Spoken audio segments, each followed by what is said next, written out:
Thank you, Bill Barr. Thank you, Jamie Comer. You heard me. Trump's disgraced ex-Attorney General Barr and Kentucky's ever-disgraceful witch hunter extraordinaire Comer have reignited the Trumpstein cover-up scandal just as the embers were about to go out. Comer will now release what he has already leaked, that William Barr told Comer's Keystone Cops Oversight Committee investigators about the avalanche of evidence linking Epstein and Trump that, quote, he had never seen anything that would implicate President Trump in any of this. MAGA is thus braying it is case closed. They have both released the Epstein Files and they have cleared their Lord and Savior slave master Trump about Epstein, except for one problem. The reason Barr never saw the evidence that would implicate Trump with Epstein is he was never shown it. The first Trump regime U.S. attorney for the Southern District of New York, the one Trump personally interviewed and appointed, the former Trump transition team volunteer Geoffrey Berman, says he didn't show the evidence to Barr. 3 years ago, Berman, whom Trump also fired, wrote a book about his experiences called Holding the Line. Turns out one of the things he held was the Epstein evidence. He held it back from Barr. Quoting Mr. Berman, I never briefed Barr on the investigation. The charges we were seeking did not need Maine justice approval, and I couldn't think of any way in which he would be of help. Keeping him out of the loop also meant that if he had any concerns or objections, we didn't have to deal with them, unquote. So Trump's own guy in the Epstein prosecution in New York deliberately did not tell Trump's own attorney general what was going on in that prosecution. And when that attorney general says he didn't see what they never showed him, Trump's apologists and co-conspirators like Jamie Comer are now trumpeting that as an exoneration as opposed to what it really is, which is yet another Trump cover-up of the Epstein crimes and the Epstein network and whatever Trump did or did not have to do with Epstein. But wait, there's more. In that book, former U.S. Attorney Berman also hints that the whole matter of prosecuting Epstein under Trump was a third rail because it was former U.S. Attorney in Florida Alex Acosta who gave Epstein the sweetheart deal, the dirty deal that let Epstein get away with it, that guaranteed Acosta's office would not prosecute Epstein. That's Acosta, U.S. Attorney under President George W. Bush and part of the Trump 1 cabinet. Again, quoting Holding the Line by Trump's own U.S. Attorney appointee Geoff Berman, quote, as we started our work, there was another factor on the periphery of the case. Acosta was now part of Trump's cabinet, his Secretary of Labor, and a rising star in the Republican Party. Was the Epstein matter something the Trump administration or Maine justice would have preferred we stay away from? I did not know the answer to that then or even now. I also didn't care, unquote. If all this sounds structurally familiar to you, Bill Barr doesn't legally or technically lie. He tells you he never saw any crime, but leaves out the fact that everybody who worked for him told him to turn around and look in the opposite direction as the crime was being committed.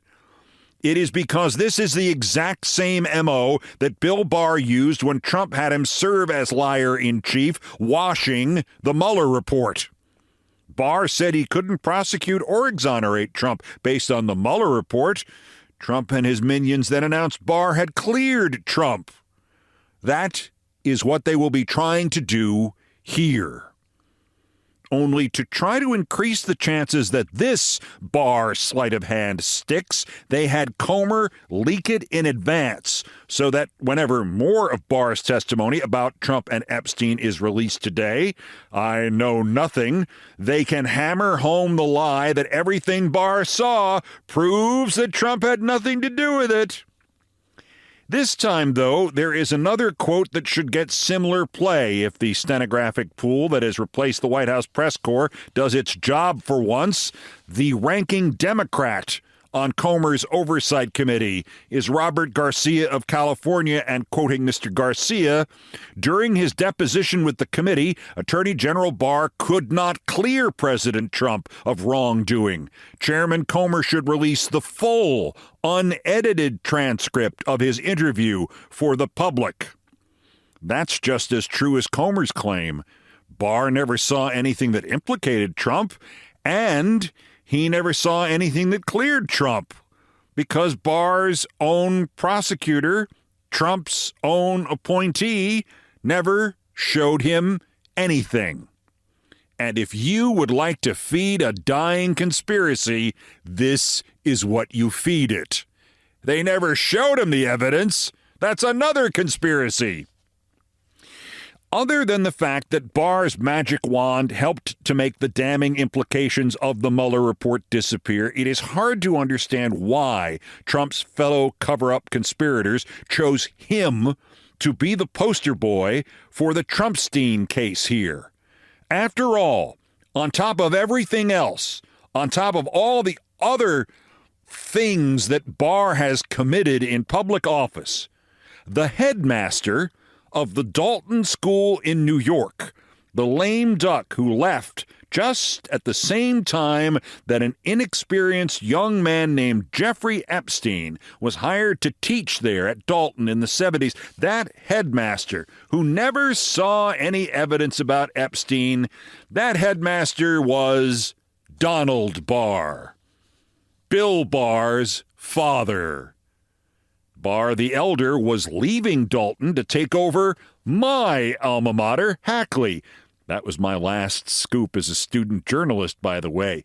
And we students were told, but did not print, that Barr had not exactly left Dalton voluntarily.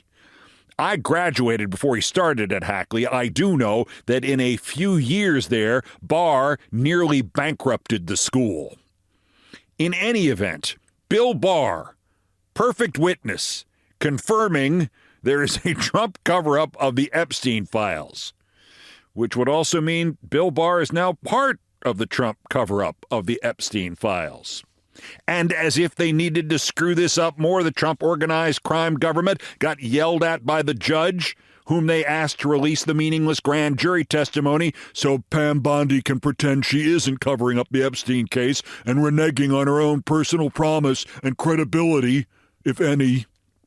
Federal Judge Richard Berman refused the request to unseal the testimony, which is mostly just FBI agents recounting stuff, almost no witness testimony. It's meaningless anyway, even to the conspiracy theorists.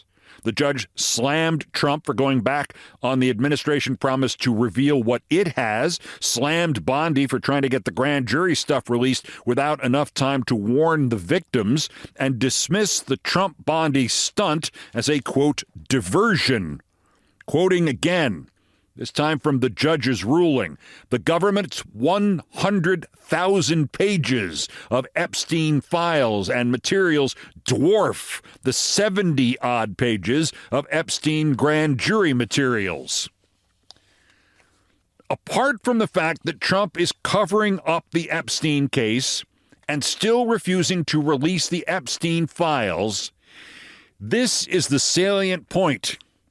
He's not doing a real good job at it. Thank God for that.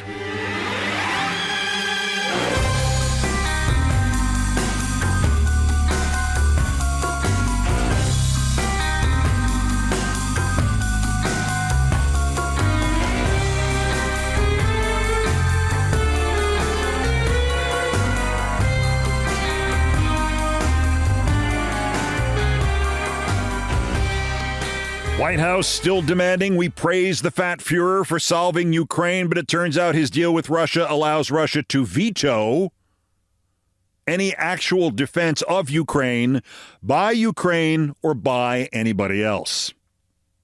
Swear to God. Art of the deal. Trump wants to get to heaven. Get working on that, pal.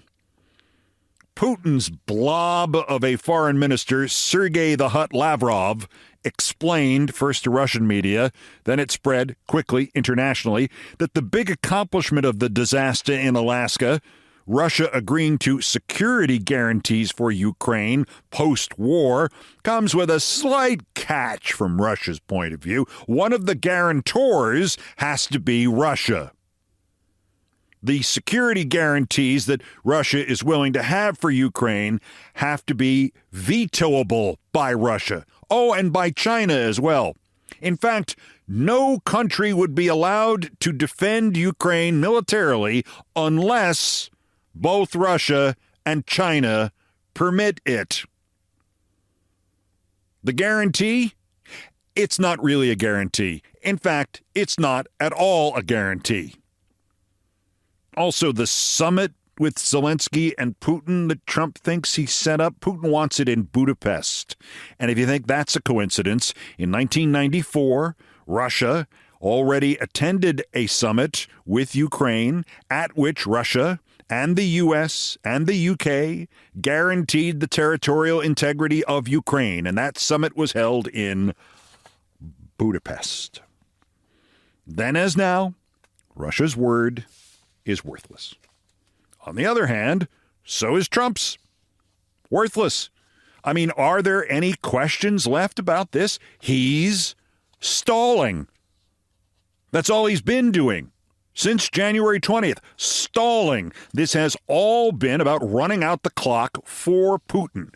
This deal, that deal, ceasefire, no ceasefire. I hate your suit. 50 days. I love your suit. 20 days. He calls Putin in the middle of the meeting for instructions. He is effing stalling for the Russian dictator. He is working for Putin. Also, something else weird is going on with Ukraine below the surface. I don't know what this is about, bluntly, but I know something is going on. I can recognize that much. I don't like Matt Drudge. I don't trust Matt Drudge. But I've never figured out Matt Drudge, even though it is now 27 and a half years since Laura Ingraham boasted to me that she was the central desk feeding him stories from the far right. But there's something else in play here with Matt Drudge and Ukraine and all of this, and I don't know what it is. This past week, he ran out of nowhere this headline: "Is the Don being blackmailed?" The attached link not only connects to the Times of Ireland, but to an op-ed in that paper written in June, written by that country's former Minister of Justice, Michael McDowell, which underscores the point I made earlier. Since regaining power, Trump has taken every possible position on Ukraine. He'd resolve it immediately. He'd solve it in one day. He then browbeat Zelensky. He then threatened Putin. You have 10 days, 2 weeks, you have 50 days, you have 10 days again. We have to have a meeting. We have to have a bilateral meeting, a trilateral meeting, a Zelensky-Putin meeting. I'm a peacemaker. I want to get to heaven. He's running out the clock. That's the only possible explanation. Sure, it's a great sideshow to obscure Trumpstein as well, but this, specifically, Ukraine, this is all about stalling on Putin's behalf. And this was what was in the op-ed, the 2-month-old op-ed, to which Drudge has linked. Quote, "The idea that the Kremlin has compromat on Trump seems increasingly plausible. If he capitulates to Putin on Ukraine, it will grossly and perhaps fatally betray the principles on which NATO was founded. What is his real strategy? Is it to collapse the Ukrainian state by weakening its resistance to Russia, or to reestablish Ukraine as a Russian satellite? Is it to divide the mineral and oil assets of Ukraine with Russia in line with the deal he imposed on Zelensky in a Corleone-style offer he couldn't refuse? Is the dictator Zelensky now to be the object of U.S.-backed regime change as part of a capitulation to Russia? Or is there some different hidden policy agenda in the White House? I used to be skeptical Mr. McDowell writes, about claims that Putin had access to compromat on Trump that explained his groveling relationship with the Kremlin. But if such compromat is not the explanation, it is hard to see why the White House is behaving as it does towards Ukraine. Unquote. You know what this means. It rhymes with we-scape, doesn't it? Let's party like it's 2016.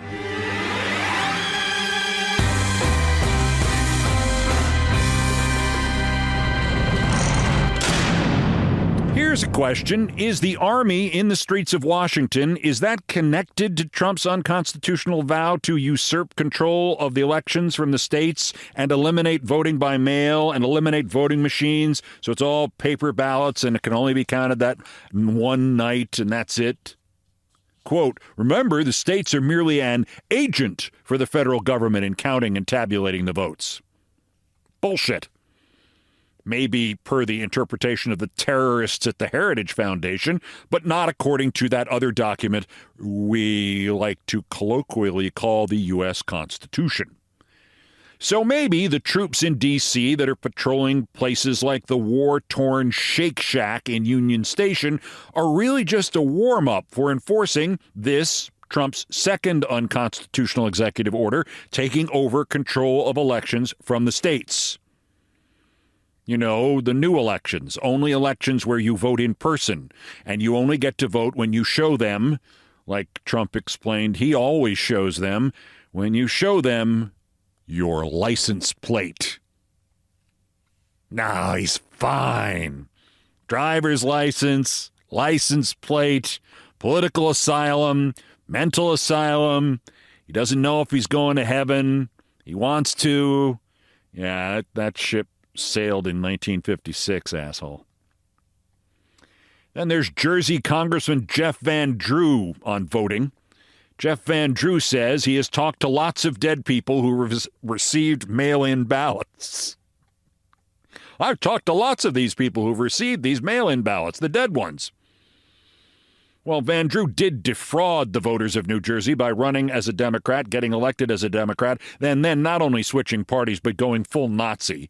So he's probably not lying here. He probably has talked to lots of dead people.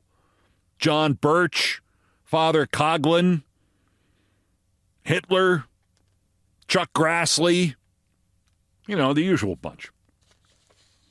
Which brings us back to a man to whom the Lincoln Project has now given the nickname of the year. Tiny, shiny fascist Stephen Miller, or as the Lincoln Project has now called him, Pee Wee German. Oh, holy cow. Pee Wee German. With apologies to Paul Rubens. Pee Wee German. Pee Wee German was at the aforementioned Shake Shack yesterday, home of burgers, malteds, and Nazis. Shake Shack hosting an event for the troops. Boy, they spend on these guys, huh? The other night, Pam Bondi bought them hot dogs. Today, Pete Hegseth gives them Shake Shack. Not increased money to the VA or anything like that. Shake Shack at the train station. Anywho, Pee Wee German told the troops that he hates older voters, like Trump's base, and he hates white people, also like Trump's base. Stephen Miller said he hates white people. You're not going to let the communists destroy a great American city, let alone the nation's capital. And let's just also address another thing. All these demonstrators that you've seen out here in recent days, all of these elderly white hippies, they're not part of the city and never have been. And by the way, most of the citizens who live in Washington, D.C. are black. This is not a city that has had any safety for its black citizens for generations. And President Trump is the one who is fixing that with the support of the Metropolitan Police Department the support of the National Guard, and our federal law enforcement officers. So we're going to ignore these stupid white hippies that all need to go home and take a nap because they're all over 90 years old, and we're going to get back to the business of protecting the American people and the citizens of Washington, D.C. Spoiler alert. Pee Wee German, Stephen Miller, thinks he's a hep cat. He's just nuts, isn't he? And tiny. As an aside, the event yesterday at Union Station will mark the official death of the company known as Shake Shack. I am a milkshake aficionado. Since 1964 or so, I have worn the evidence of this on my waist. I don't know what's happened there, but lately the Shake Shack shakes have gone from exquisite to tasting like sour battery acid. Now, it's the Shake Shack company collaborating with the fascists trying to destroy democracy. Your hosts today for NaziCon, Shake Shack. Well done, guys. Shake Shack equals authoritarianism. Shake Shack supports the troops and hates the civilians. Nicely done, Shake Shack.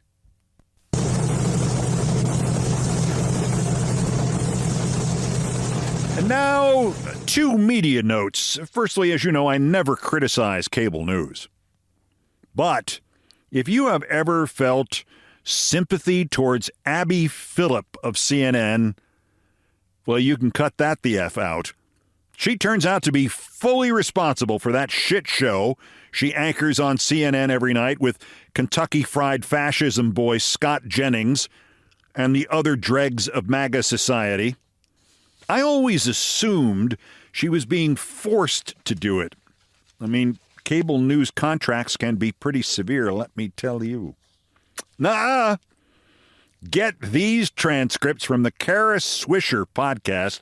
Guest Abby Phillip, quote, I know that folks really dislike Scott for his views, but I would say that there are views that you don't like, that you think are unfounded, but that are pretty widely shared. I think Scott falls into that category. Excuse me? I mean, you could say exactly the same thing about Stalin. You could say it about Mao Zedong. You could say it about Jefferson Davis.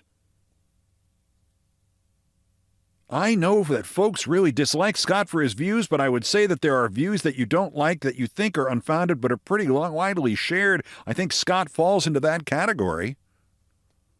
So you're defending his right to go on CNN, on your show, and get a national platform every night designed particularly to create viral videos, and it's just, well, that's the way we have to do things here. And as to that witch Jillian Michaels, last week I think it was, implied that slavery wasn't that big a deal because, what, 2% of white people own slaves? Quote, look, I don't like to talk about negatively about guests who come on the show because I just don't think that's good form. Oh, my God. Even when I disagree with people, I respect their right to embarrass themselves on national television. I think it is their right to do that, unquote. And, Abby, it's your right to do that, and you're doing it. But to say it like that, even when I disagree with people, the woman defended the structure of slavery in the history of the United States. And this guy, Scott Jennings, comes on and not only speaks the worst trash that is said on television outside of, like, Newsmax in the middle of the night. Not only does he do that, but he plays to the camera. He stares at the camera and makes muggy faces like he was 6 years old. And you're just going to talk about this as if it were ordinary disagreement, as if it were Pat Buchanan and Tom Braden in the original conservative show that they used to do, the thing that Tucker Carlson used to do. What was that called? Point, Counterpoint? You'd think I'd remember it. I was there for it. I consulted on them once. The original contradiction show between conservatives and liberals. That's what you think you're doing here? Yeah, I would say that there are views that you don't like that you think are unfounded, but that are pretty widely shared. I think Scott falls into that. No, he's a son of a bitch, and you put him on TV every night. And you just confessed to it. That is your show, Abby Phillip. That is your fault.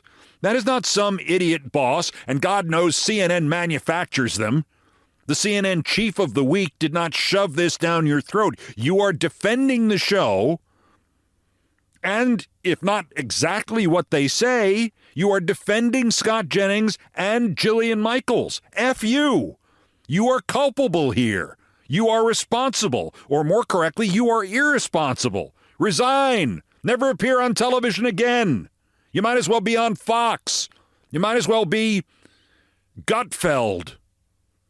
You're just another broken person who does not recognize that to want to be on TV news is a problem psychologically. Let me tell you about that. To want to be on TV doing the news is a sign of some degree of emotional distress. If you recognize that, it probably lessens the degree. But let me tell you, after 50 years in broadcasting, if you want to be on TV, that's some distress. You need to manage it. But if you have to be on TV news at any cost, you are dead inside. And Abby Phillip, clearly, from these quotes, has to be on TV. I am not without empathy. And I've got it, Abby. Your next career, commercials. Do commercials for like Shake Shack. In addition to your burger and your milkshake, do you want a soft drink too? Do you want ice with that? Good, because ice is hiding in the kitchen ready to seize you. Said I had 2 media notes. Here's the second one. I have lived through some awful White House press secretaries. Ari Fleischer was a remorseless and Baghdad Bobian-level elite liar who was connected to the first administration plant. The former nude model Jeff Gannon, and that wasn't even his real name, who pretended to be a reporter and one day started to ask Fleischer stupid questions. And I mean, they would be considered stupid today. They didn't even try to make them look like they were real questions. It was just like, Democrats suck. How are you going to work with them? He did this for day after day until he was outed, and I do mean outed. His successor, one of them, Dana Perino, was a nitwit who was employed largely because she had literally lived out of the country for years, and so when she expressed shock at a question or didn't know what the questioner was talking about, she wasn't lying, she was just uninformed. I don't know what her excuse for today is on Fox. She's still just as uninformed. Fittingly, Sean Spicer is entirely remembered not as himself, but only as Melissa McCarthy portrayed him on SNL. Sarah Huckabee, of course, scared children and small animals. Kayleigh McEnany was a ditz. She, too, is now a Fox News ditz. But in Caroline Leavitt, we may have achieved perfection. First, as I've pointed out several times, there is the word lie in both her first and last names.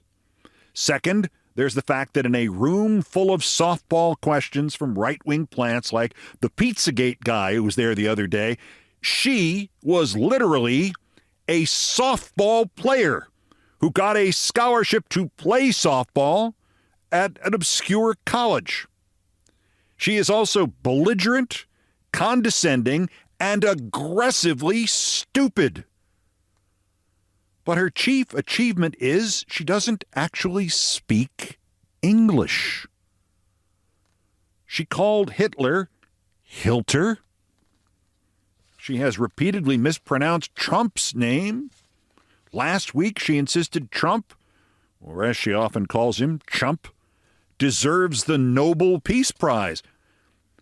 Some people drop out or stop paying attention of or in high school, literally or metaphorically. Some stop or drop out because of economic hardship.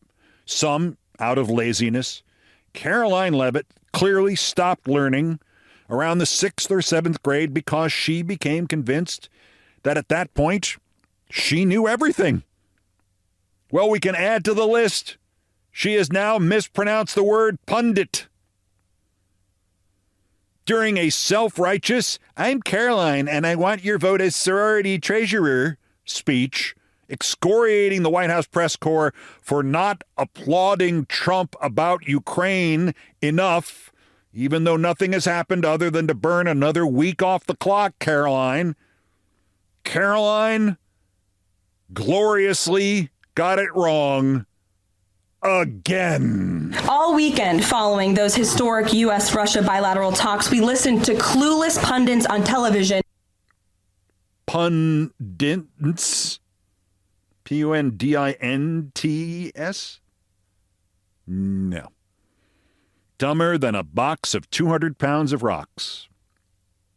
Now, I know a lot of people make this exact mistake and say pundit. So what? A lot of people get drunk and drive into telephone poles, too. Does that make it any more okay to do that?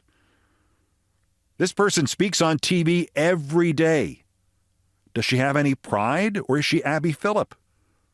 Any concern, madam, that people might think that irrespective of your support for fascism and your very bad Northeast accent impression of Eva Braun, that at the baseline here you're just an imbecile who can't, pronounce words? Pundit. She must have been thinking fondant, as in cake. Cake. To go with my Shake Shack. Okay, pundit. Let's add it on to the end of the Hall of Fame of Caroline Leavitt. For example, just before Congress enacted the original Trump tax cuts, law and order is back in America under President Trump. President Trump sounded the alarm. That Jake Tapper has consistently stop this interview if you're going to keep President attacking Trump my colleagues. to Adolf Hitler. The Nobel Peace Prize. We listened to clueless pundits on television. So, all you Hilter-Chump pundits, just remember, you may try to get it, but Caroline is way ahead of you in the running for the Nobel Peace Prize. Also of interest here, there's actually a third media note. MSNBC changed its name, like I told them to in 1997.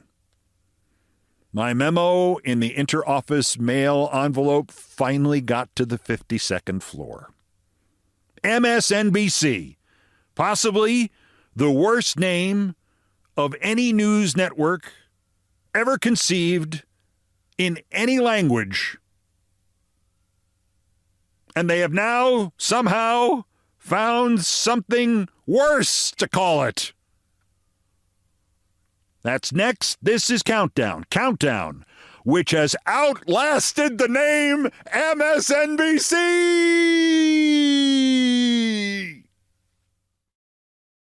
This is Countdown with Keith Olbermann.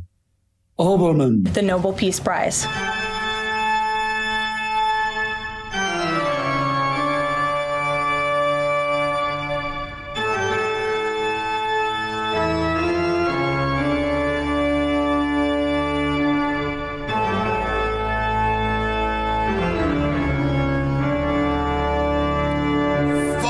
It dawns on me who she reminds me of.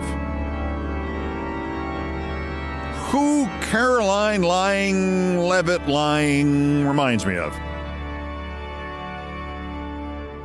Ever seen SCTV, the original SCTV, and Catherine O'Hara playing in a sketch about a TV quiz show? High school students high school challenge or something like that, the equivalent of what we used to have in the U.S. called the College Bowl, the GE College Bowl. Purdue versus the University of somewhere, and people would show just how little they actually had learned in school. And in this episode, in this sketch, Catherine O'Hara plays this girl who talks like this. And every answer she gives, she buzzes in before the question has been asked. And I think it's Eugene Levy, of all people, as the MC.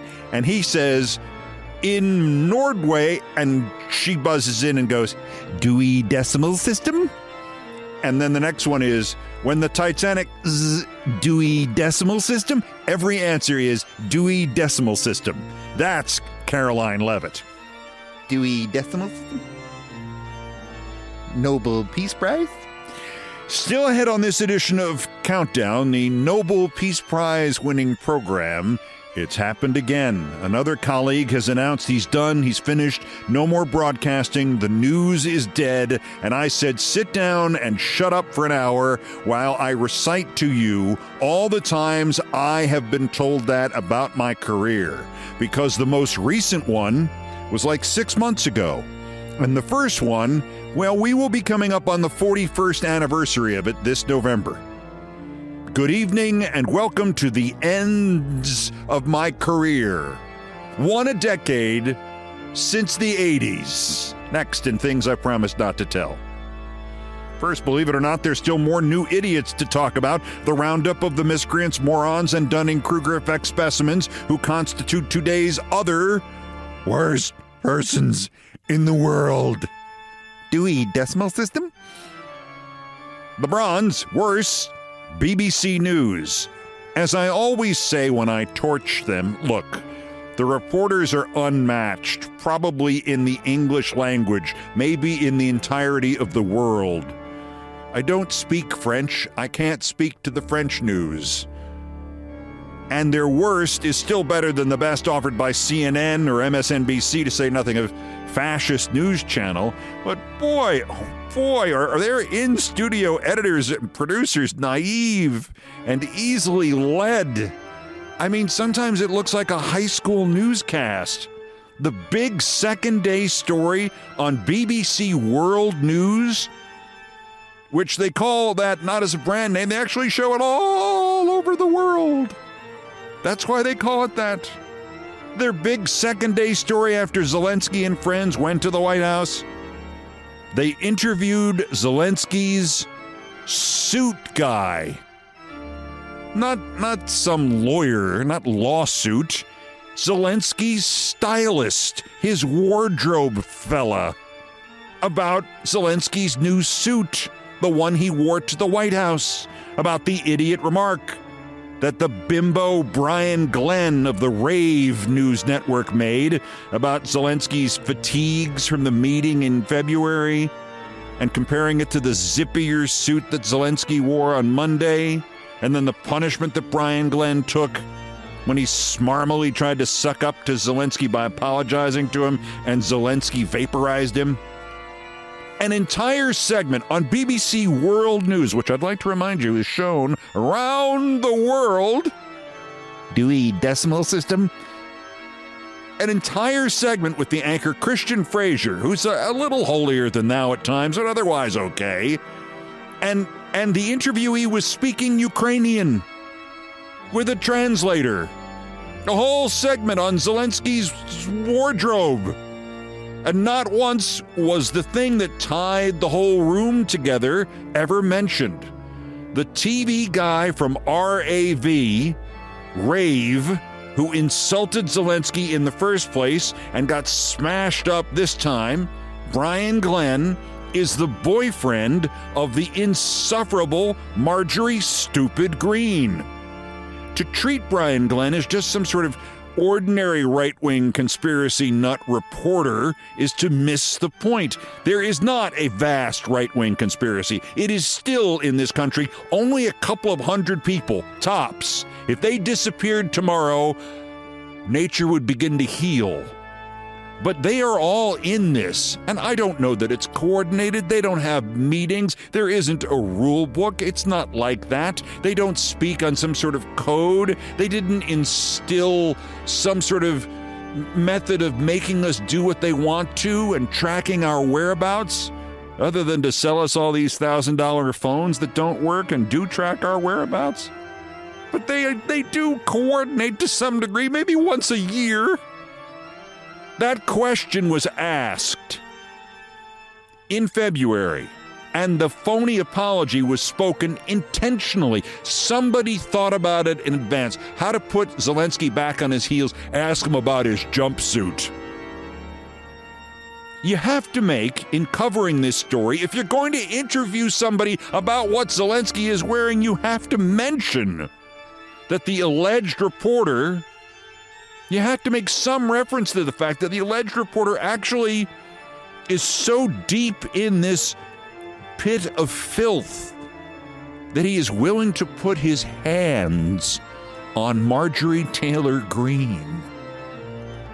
I hope you weren't eating food. Speaking of which, the runner-up, worser, MSNBC. Oh, no, they don't call it that anymore. Now it's called Ms. Now, or MSNOW, or is it M's now? As in M&M's? Ooh, the Candy Channel. M&M's Now. I kind of like that. I don't know what it's called. I don't know how to pronounce it. I guess this comes from the fact that internally people think that anybody outside of 30 Rock, or the place they kicked them out of 30 Rock 2 in Times Square, the people who work there think that they're not the only ones who refer to it as MS. No one watching MSNBC has ever referred to it as MS. People who work there call it that, but they have not thought this through. Why would you want to call your network something that is the same acronym for a devastating and heartbreaking physical ailment and disease? Why would you do that? Internally, it's just an abbreviation to differentiate from CNBC or NBC. Yeah, I'd say they have the box of macaroons over there at MS. Yeah, no, there's cake. There's cake in the MS newsroom. That's fine. But keeping the MS part, it's just madness. Anyway, they claim that MSNOW is an acronym standing for My Source News Opinion World, which is actually somehow worse than what the original MSNBC acronym stood for, which was Microsoft NBC. Now, the background to the name MSNBC, when I went to work there in 1997, in their year 2, NBC News president Andy Lack, who's nuts, warned me before taking me into a meeting with the guy from Microsoft, its top Microsoft exec who thought he was running the place. He said, Lack that is, we agreed to call it that, MSNBC, so that Microsoft would give us their money and their computer terminals for free.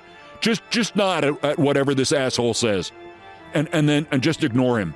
And if you're not sure what to say, look to me or Phil Griffin, and we'll give you an indication what to say. Just humor him. We just need his money. That's all he gets in this deal. He didn't read the fine print. So it was Microsoft NBC. And they thought they were merging cable and the internet, and the solution to that was to call the 8 o'clock show Internight. You get it? Instead of internet? That was Phil Griffin's idea. He was the president of MSNBC. Not only was that Phil Griffin's idea, it happened in 1996, and it was Phil Griffin's most recent idea. Just nod at whatever he says. So with MSNBC, it's now called Ms. Magazine has merged with the National Organization for Women, with MSNBC changing its name as it is spun off by Comcast and kicked out of the house before Comcast sells it off and the new owners destroy it. like they did to CNN, I'd like to point out that the first time I suggested it would be a good idea to dissociate itself from NBC News and create its own identity because people who were watching us on MSNBC had already decided they did not want to watch NBC News, which is exactly the reverse of the logic of the Andy Lax, who thought, well, people who like NBC News will certainly want to watch us 24 hours a day. No, you don't understand. They have just about as much MSNBC over here and as much NBC News over there as they could possibly use. They don't want to go from one to the other. Call it something else. You'll never get away from the idea that it's just NBC Junior. You'll never get away from the idea that this is the AAA team for NBC News. And Andy Lack, of course, thought, well, no, it's great. We like to have a AAA team for NBC News, which is all he wanted. A place for Brian Williams to practice. Well, he practiced a lot, but he wasn't practicing what they thought he was practicing. I invented air.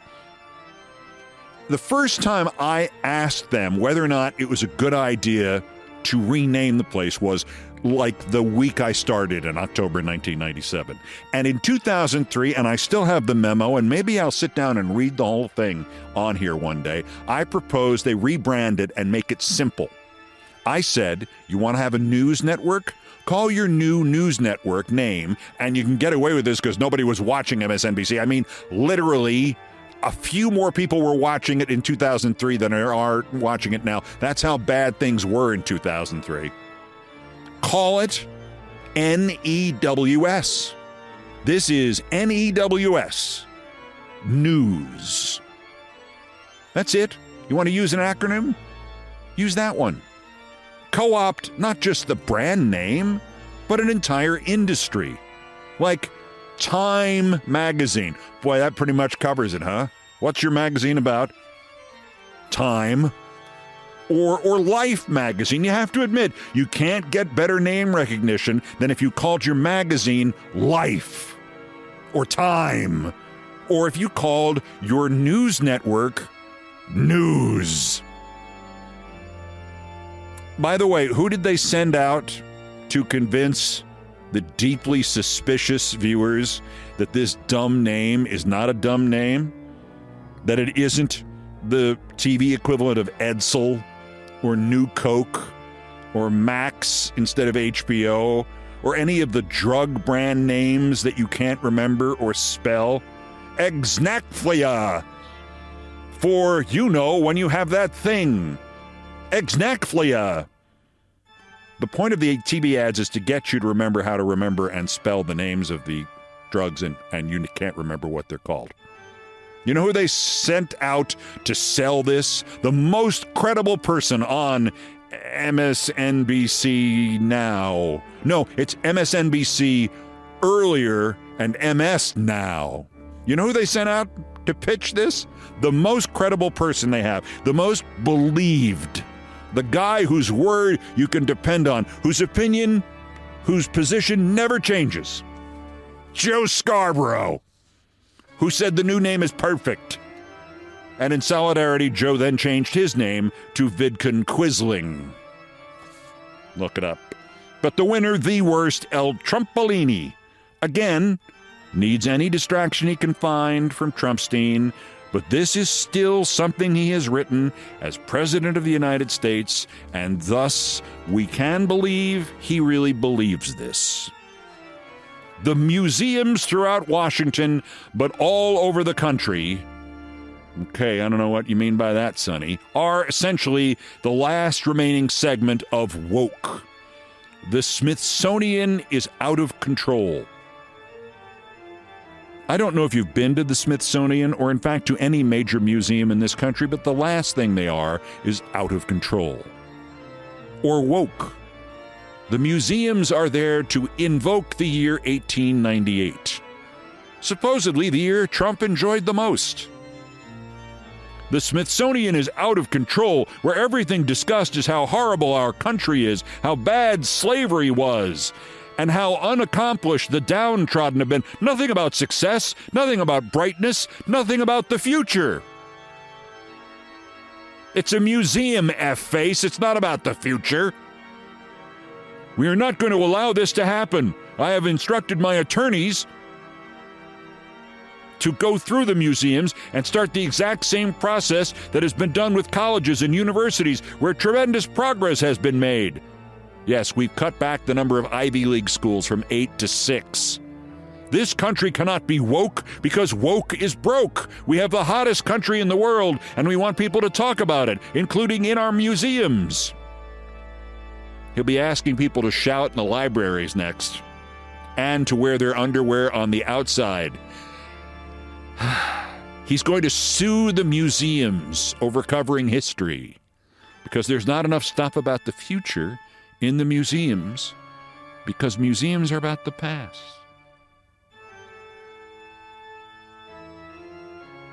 Yeah, he's not crazy. No.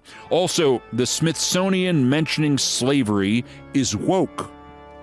And once again, the line about the exact same process that has been done with colleges and universities. Again, my congratulations to Penn and Columbia, and especially my ex-friend Claire Shipman.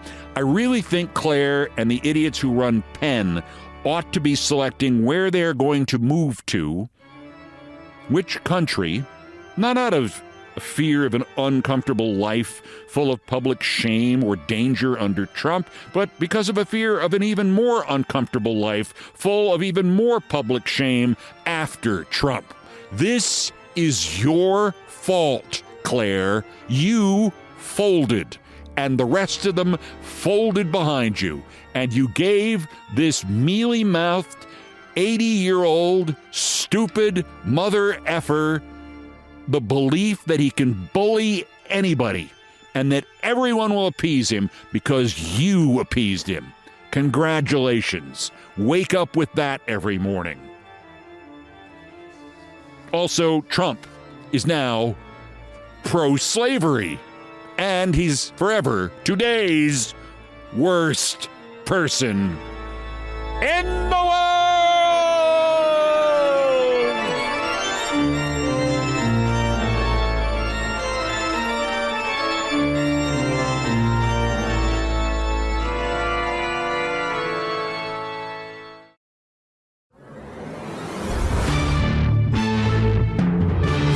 Over the weekend, a colleague of mine explained that his career is over. It's done. He's had all the chances. There are no more jobs to get. It's all over. The business is dying. His career is dying. It's finished. He's going to look into something else, maybe selling used cars. And I said, boy, oh boy, if I had $10 million for every time I have been told my career was over, I'd have a lot less money than I actually do. To our number one story on the countdown, and good evening and welcome to the end of our careers, or more particularly the end of my career. No, I'm not retiring. I'm just quoting myself from 1993 and the launch of ESPN2 and the subject of career-ending announcements. Career-ending announcements. Recently, a colleague of mine told me he was done, and I had to go through all of the times I have been told I was done. The first one was in 1984.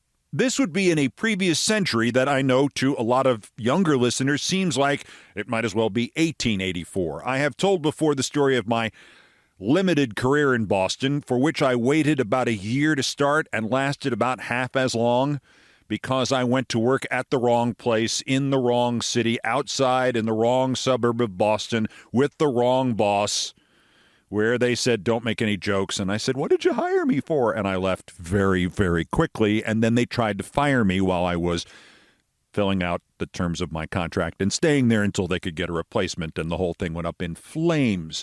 And the result of this was that the news director of the station, Channel 5 in Boston, a man who actually answered to the name Philip Scribner Balboni, went to the Boston Globe TV sports writer, when they had such things as TV sports writers, and said, oh, it was such a shame about Keith. He was potentially such a major talent. I will not deny that the use of that phrase did inspire me to some degree to get cracking on my career. On the other hand, I didn't work for nearly a year later as I was taking care of some family business back home and sort of put everything about my own interests on the shelf. Off the record, The general manager of the station I had worked for, a man named James Coppersmith, said to my agent something that made Balboni's statement look like a compliment. Coppersmith said he will never again work in our business. That got me motivated. I believe I read recently that Coppersmith died. In any event, I worked again in his business. The punchline to this one, and they all have punchlines, is that at some point around 2007, I got an email at MSNBC, and the return address was Philip Scribner Balboni. And there was a great email from my old brief news director boss in Channel 5 in Boston, who explained that I had been potentially such a major talent and was quoted on the record as saying that. And now he was saying how he watched Countdown every night and was so proud to have been in there at the start of my career. Not a word about the other part, about the, potentially such a major talent. I guess he meant it in the past, future, perfect sense of the, I don't know. My grammar education is not what it should be. But he managed to wriggle out of it, never made any reference to it. And the one thing about surviving repeated announcements that your career is over is to never really go back and criticize the people who were wrong about it, because they know they were wrong and your success is the best answer. Nevertheless, this all came up and I thought I'd retell it to you because I had to retell it to a friend who recently told me his career was over.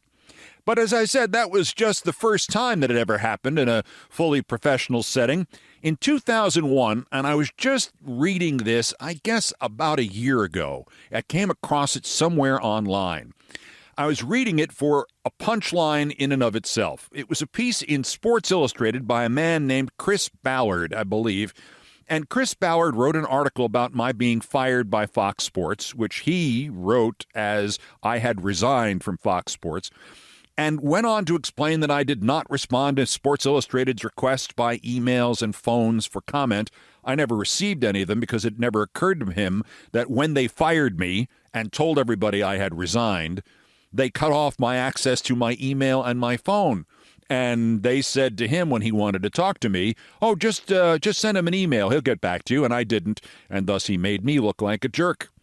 In any event, the article explained in 2001 that having gone through ESPN and now ESPN's sort of mini-me rival, Fox Sports News, that there was nothing left for me to do in the business. I had tried news briefly in 1997 and 1998, and clearly my career in both fields was over. I could not possibly work again in television, in news, or in sports. We're now coming up next year, if I get to it. It's been 23, 24 years. Okay.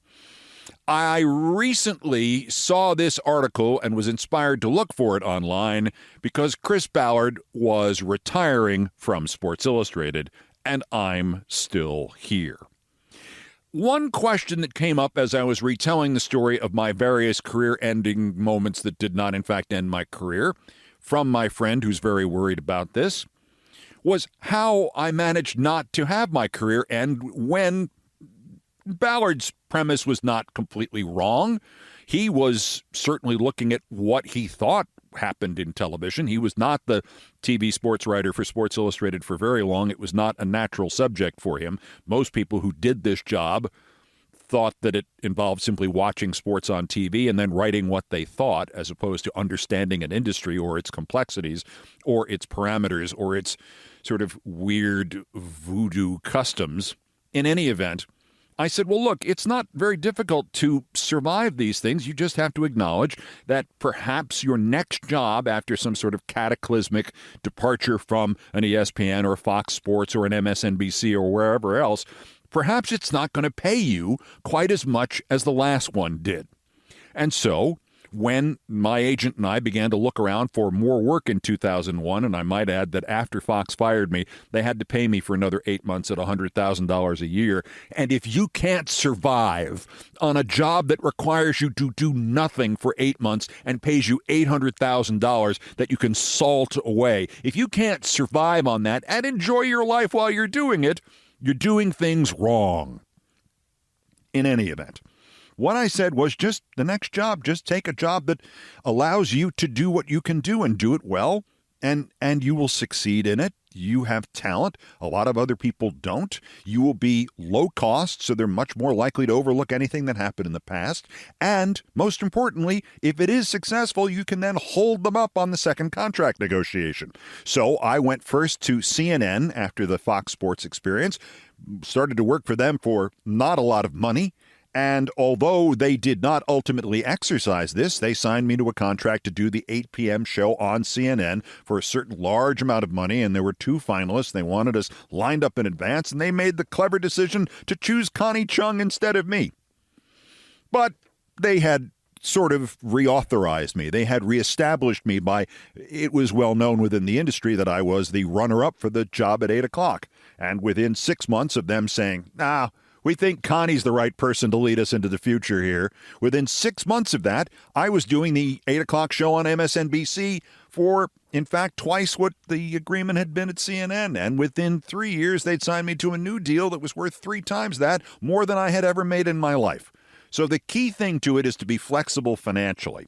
You sock them for the money while you're successful. And then, by the way, once again, if you can't succeed in the business, if you can't succeed in life, when you have received in 1 year anything north of $3 million in 1 year, $4 million maybe, I forget what the actual financial floor is. But if you've made that much money in 1 year and can't live basically off that and simply interest from the bank that will provide you, if you can't do that, you must have some sort of addiction to drugs, because guess what? You can go a long way still. I mean, yeah, it's true. $4 million isn't what it used to be, but guess what it is now? It's still really good. I never fail to see one of these articles in which somebody who's lost a job paying in, the tens of millions of dollars, and it's like, well, he's finished now. It's like, yes, he's finished now. He can sit on a beach. He can hire somebody to do his exercise for him. He can sit on a beach and eat the money, and it won't make a difference. He doesn't have to do it again. In any event. So the pattern here that I have described already has continued in subsequent years, even after I came back from the dead after my experience in Boston, where I was dubbed the Dark Prince of TV sports and was winning awards in Los Angeles the next year. Although, to be fair, after that quote in 1984 about how I was potentially a great talent, I did get down to about my last $100 in the bank. And I actually had to borrow money from my dear sister to get on the bus to take me to the airport in New York so I could take the flight to Los Angeles to start my job there. That's how close I cut it. Another week and I would have been borrowing money for food. That's where I was. But you have to be willing to walk that tightrope to pull this off. In any event, so that was Boston became the Los Angeles job, and the Los Angeles job, when they eliminated that, it's like, well, his career's over now. The next job was ESPN. ESPN led to NBC. When that didn't work out and I pushed to get out of there, they sold me to Fox for $1 million, and they paid me a lot of money and continued to pay me a lot of money even after they stopped putting me on TV. And that led to a doldrum period where I got to read about the guy who's now retired from Sports Illustrated explaining what network will sign him now, what team will sign him now, whither Keith. This is 2001. I was 42 years old. It's like I get nostalgic reading that going, yeah, you were 42 years old. They fired you at that point. People thought your career was over. Yeah, but I was 42. My hair was dark most places.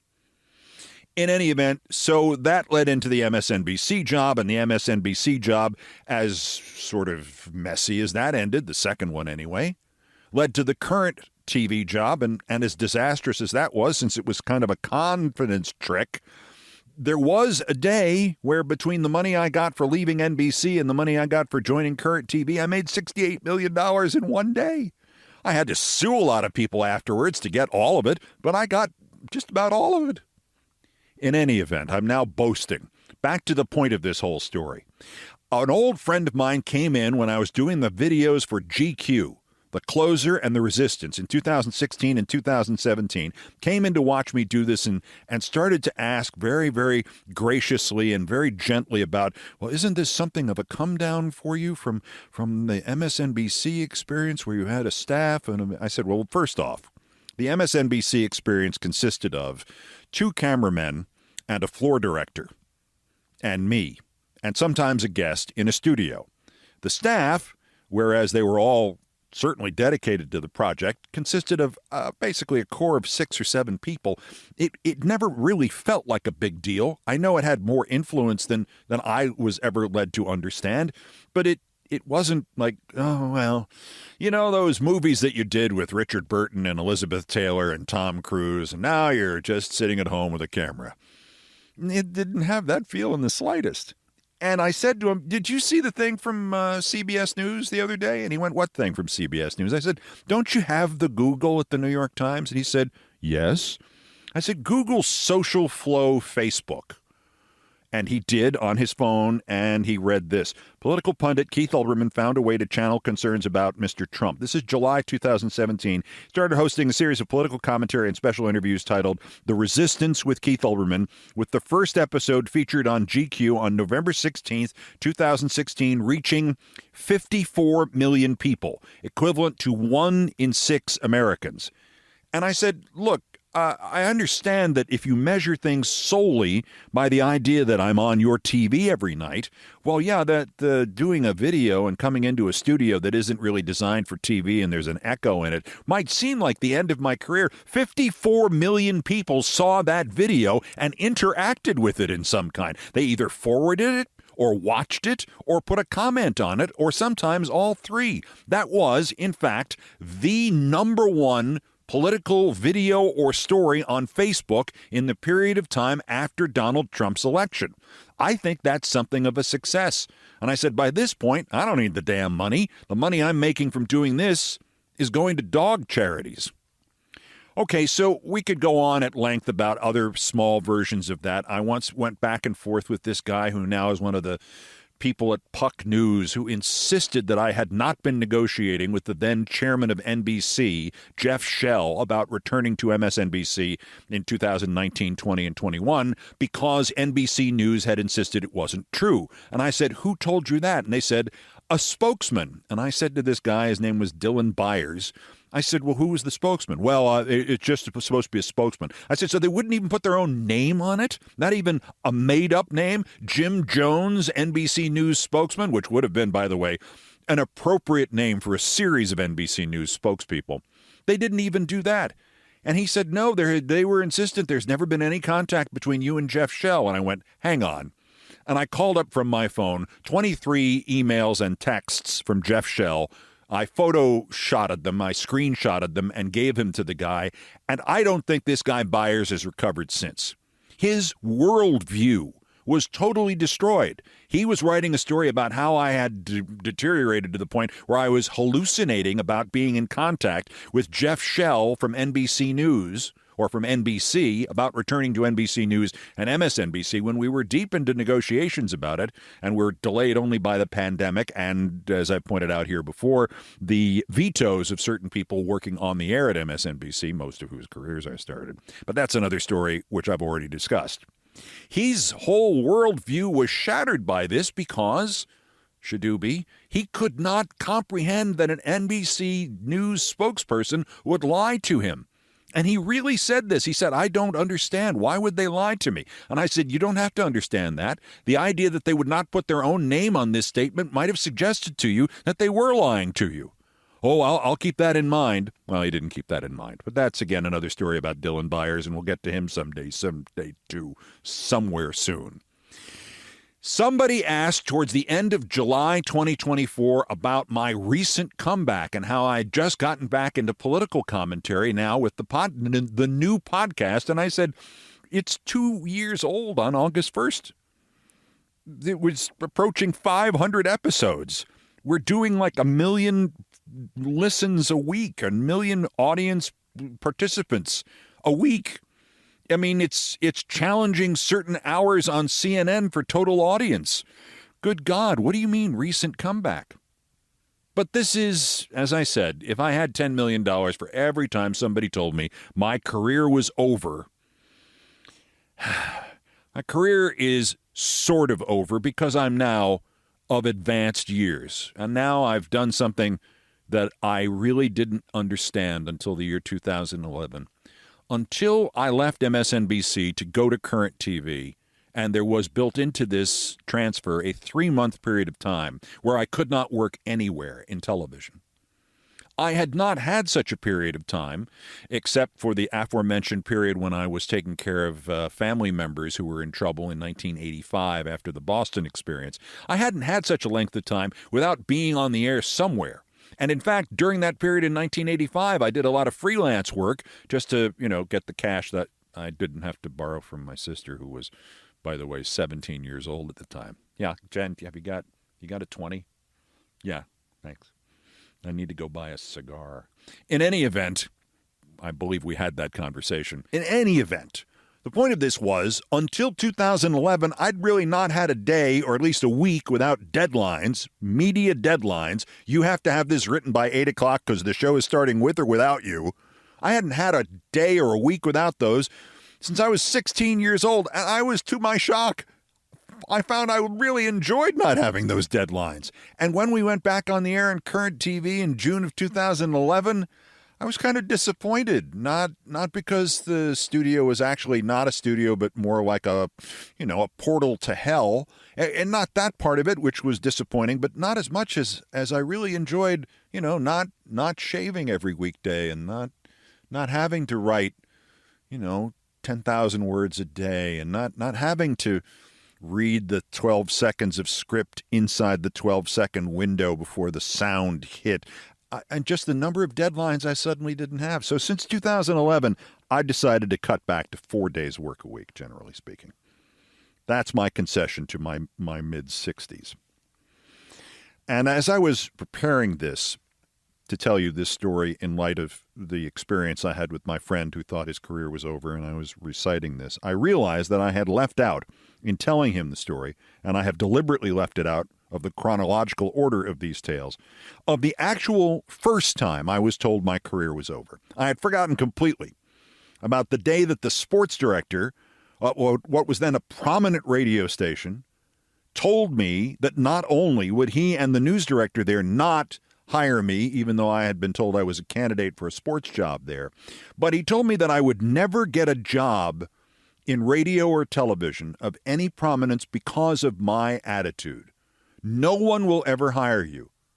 His name was Ernie Jackson, and I believe he left the town we were in to get a job selling airtime on a radio station in Cincinnati, and after that, I don't know what the hell happened to him. The news director was a guy named Bob Lynch, and he shortly thereafter moved to a job that I think he spent his entire professional career at. Traffic reporter in a plane above the beautiful city of Rochester, New York. The date that Mr. Jackson, on Mr. Lynch's behalf, told me that my career was over. The first time I was told, you will never again work in this business. The first good evening and welcome to the end of my career was October 1977.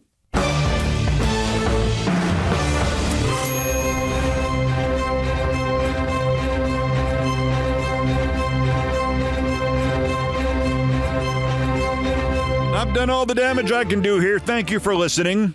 Most of our countdown music was arranged, produced, and performed by Brian Ray and John Philip Chanel, our musical directors of Countdown. It was produced by TKO Brothers. Mr. Ray was on the guitars, bass, and drums. Mr. Chanel handled orchestration and keyboards. Our satirical and pithy musical comments are by the best baseball stadium organist ever, Nancy Faust. The Olbermann theme from ESPN2, written by Mitch Warren Davis, courtesy of ESPN Inc. That's the sports music. Other music arranged and performed by the group No Horns Allowed. Announcer today was my friend Larry David. Everything else was, as always, my fault. Dewey Decimal System? Let's count down for today, day 214 of America held hostage again by a pro-slavery guy. Just 1,248 days until the scheduled end of his lame duck and lame-brained term, unless he is removed sooner by MAGA and Jeffrey Epstein or the actuarial tables. Always be suspicious of a guy who starts asking whether or not he's going to get into heaven. I'm Keith Olbermann. Good morning, good afternoon, good night, and good luck.